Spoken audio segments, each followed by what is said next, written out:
நம்ம health and வெல்த்தை fix பண்ணுற சேலஞ்சில் இன்றைக்கி நாள் 21. இன்றைக்கி சண்டேனால இன்வெஸ்ட்மெண்ட்டும் இல்லை, ஜிம்மும் லீவு. அதனால இன்றைக்கி நல்லா லேட்டாக எழுந்திரிச்சு காலை உணவுக்கு 2 மீன் துண்டை சாப்பிட்டு ஹேர் கட் பண்ண வந்தாச்சு.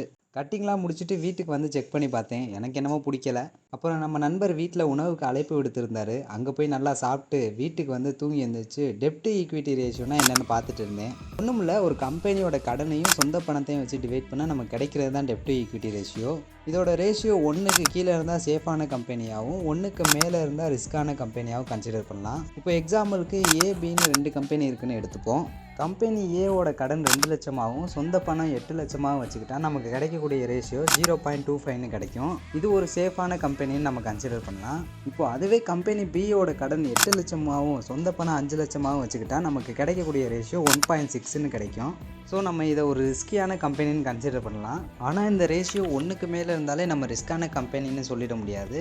சில செக்டார்ஸில் 1க்கு மேலே ரேஷியோ இருக்கிறது சகஜம்தான். அது என்னென்ன செக்டார்ஸ்ன்னு நாளைக்கு சொல்கிறேன். ஸோ மறக்காமல் ஃபாலோ பண்ணிக்கோங்க.